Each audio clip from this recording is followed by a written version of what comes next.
Doggy. Doggy. Doggy. Reapers, what's his good? It's your boy Laser. He's back with another scary reaction video. He's on the scary content. So continue to laugh. You guys victim in the top 10 tips that might save your life one day. Guys, there's so many crazy ass tips out there. We're not straight usually scary content. He's more scary. He's a feature. Hit the like button. You subscribe to the notification bell icon. I also stream every day on Twitch. It's looking basic. Let's stop straight in this video. Here we go. The world can sometimes be a scary place. From snarling dogs to screeching cars to blazing infernos. It can get really serious at times. In fact, there's every chance at some point you may be confronted with a situation where your life is at stake. Have no fear. We're here to help you through it with these 10 survival tips, which may just help you get out alive. Now, we can't just go giving these tips to just anyone, so show us you're on board by activating those subscribe and notification buttons. Spider bite. Spider bite. Nature experts always seem to be telling us that spiders are good to have around. After all, they eat those pesky flies and do their part to keep mosquitoes under control. Yet in the world of the arachnid, there are a handful of spiders that are actually pretty dangerous to humans. Sure, they don't go out of their way to attack us like Hollywood would have you believe, but they can be a real threat. From the brown recluse to the black widow, these little guys deliver some potent bites. So, what should you do if you're ever bitten? Panic. Cry, mommy. Mama. On some real shit, cry to mommy. For the most part, there's a pretty good chance you may not even know you've been bitten until you start experiencing pain and redness at the site of the bite. Serious symptoms usually start to show up around 15 minutes after a bite, so use this time to seek out medical attention. If you can, experts say to wash the bite and apply ice. In fact, staying calm and applying ice can ease pain. Can I pop it with a needle? Guys, don't lie, bro. We all take our pimples, bro. And slow the effects of the venom. Ultimately, be sure to head to a hospital as soon as you possibly can. Most spider bites aren't fatal for healthy adults, but treatments using drugs and anti-venom can ensure there'll be no lasting problems. Oh. A car crash. Statistically speaking, out of all the life-threatening events mentioned in this video, a car crash is one of the more likely to occur. Of course, by paying attention, obeying the laws, driving sensibly, and even taking a driving course, you can lessen any chance of a crash. Even with all of this, you can't influence the weather or what other drivers on the road are doing. Should you get in a crash, experts agree that you should have your seatbelt on and do your best not to tense up right before the impact. While that goes against natural instincts, tensing up and bracing for an impact can actually cause more injury to you and Not the broken limbs. increase your odds of breaking bones. Second, have escape-related equipment handy. This means having quick access to a blade to cut your seatbelt or a window breaker to smash glass. It's one thing to survive a crash, but you could end up being trapped inside thanks to a jammed seatbelt or windows that won't come down. The airbags had decided to come off, bro. Finally, don't just leap out of your car the moment the accident has subsided. Take a moment to assess the situation because other vehicles could potentially collide with you soon after. Such an assessment can also be used to see flames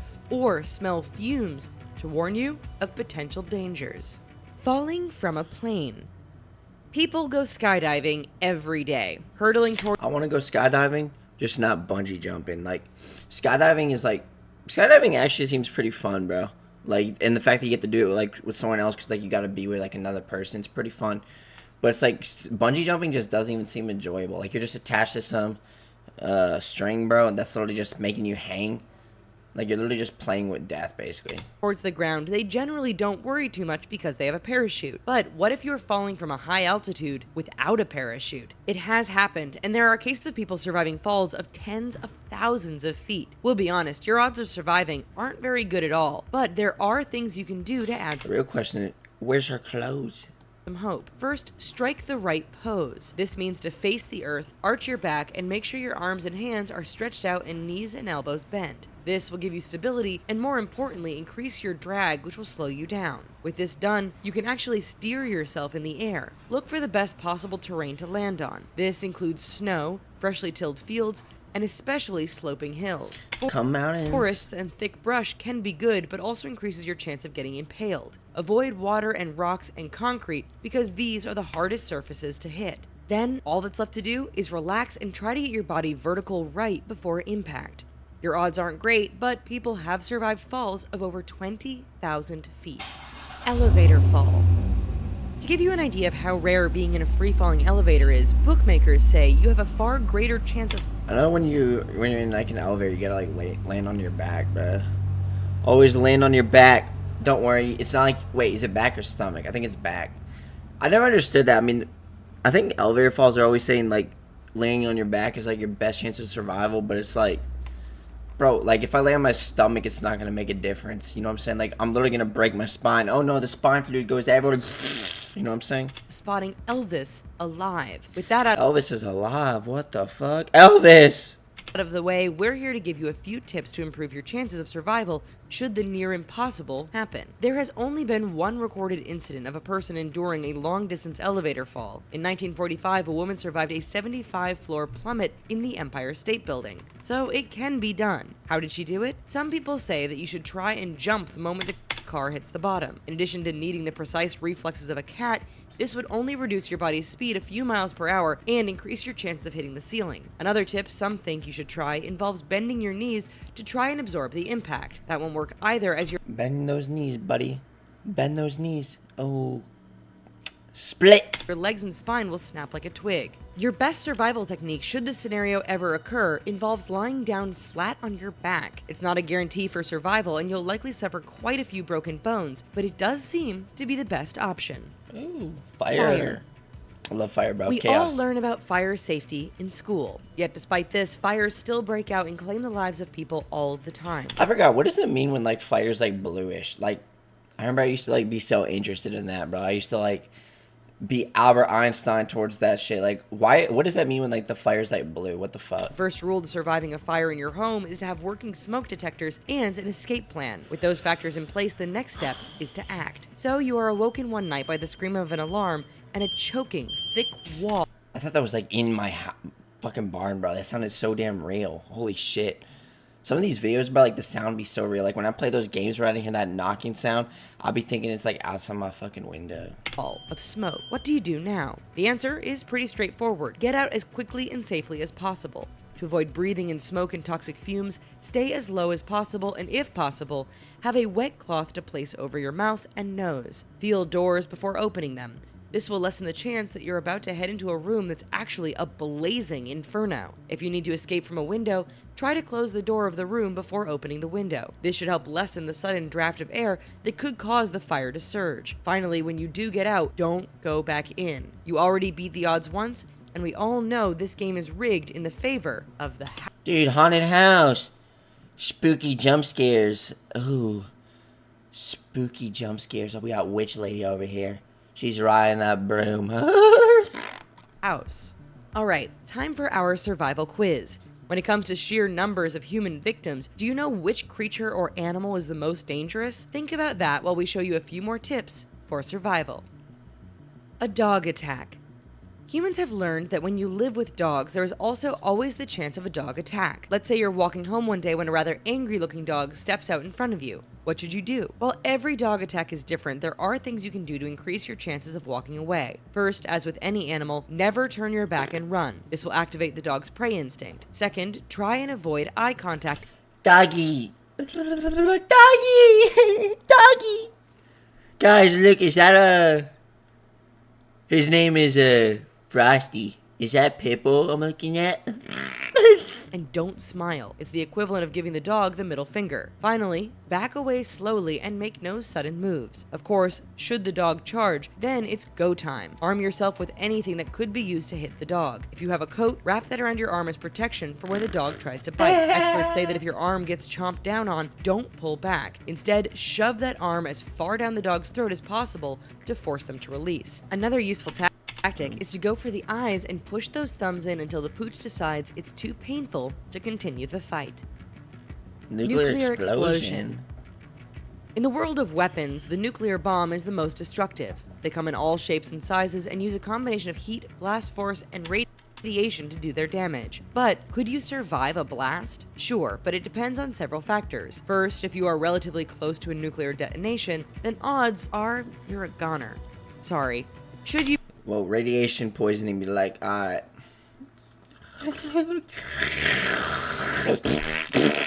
Yeah. Be several miles away, however, you have time to act. Depending on your exact distance from the blast, once you see the flash, you might have several seconds before the shockwave hits. Well, I know fucking nuclear explosions, like, what? Doesn't that shit happen so fast to the point where, like, you can't even react to it? Like, alright, guys, let's all, you know what? Here's how to survive a nuclear explosion. Let's all hide in the fridge like Indiana Jones in that one Nuketown scene, bro. Oh, yeah, the fridge is gonna flip, do barrel rolls in the sky. Don't worry. I only suffered a little bruise from that. Indiana Jones was so fine from that. And then he just witnessed the explosion. But that was like probably the coldest, not coldest, hardest scene ever, bro. On some real shit. Use this time to get to a basement or some location that offers protection from high winds and debris. If you make it through that, don't sit around, because now you'll have to worry about fallout. And we're not talking about a bunch of video game fanboys here either. If you know the predominant wind direction, then you have a good idea of where radioactive fallout is likely to land. Try and stay clear of this area and keep as much distance between you and the site of the explosion. Of course, all of this is dependent upon the proximity to the blast and the size of the weapon. Desert Island. So you got a sweet job working for a major delivery company with branches all over the planet. As part of your job, you do a lot of flying. One day, while flying over the Pacific Ocean, your plane goes down and you are the sole survivor. After washing up on a small remote island, what should you do? What does SOS stand for again? I remember I used to play the Forest all the time. Anyone that's played the Forest knows that SOS sign. It like makes the plane go over you, but like you can't. There's nothing you can really do about it. What does that mean? Send out. I forgot what it means. Now, survival is totally possible as long as you follow some basic rules. First, don't panic. We know it's easier said than done, but panicking won't do anything. First thing, if you're on a deserted island, guys, drink the ocean water around you. Just take a straw, guys. Don't lie, guys. We've all just taken a straw and drank out of the ocean. On some real shit, you can die from the ocean water, right? Yeah, I'm pretty sure you can. That shit like has salt in it. That like doesn't that shit like straight up dehydrate you? Doesn't like salt like straight up just fucking dehydrate you? But cause you to make poor choices. So, suck it up, princess. Second, don't take risks and get yourself injured. After all, you're on your own, and if you get hurt, your chance of survival drop dramatically. Next, salvage anything you can, no matter how useless it may seem at first. After all, that Kanye West CD can be used as a mirror to signal help, or can even be broken into sharp shards and used as a cutting tool. With that done, your next priority is to find a source of water, or use some of that salvaged junk to create a solar still to make seawater drinkable. Once you have a source of water, build shelter and think about finding a food source. You and that salvaged volleyball may be here for a while. Dude, I could feel this.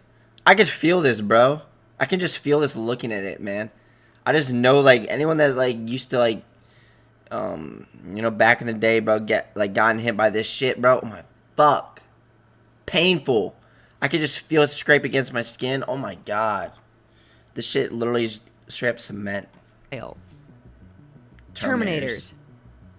Don't laugh. You know as well as we do that government agencies like DARPA are making massive advances in autonomous robot development. These are robots that can head off on their own and follow a program to complete a task. I don't know why, but I want to dress up as Terminator one year. Like, one year I want to just dress up as Terminator. That'd be cool as fuck. Like, for Halloween or some shit. That'd be cool as fuck. Combine that with advances in computer systems, which can learn and improvise, we have a recipe for a Terminator uprising. So, how can you survive the rise of the machines? Ooh. First, get off the grid so you're not reliant on a system which will likely fail upon the uprising. Second, pull an Edward Snowden and stay off the internet.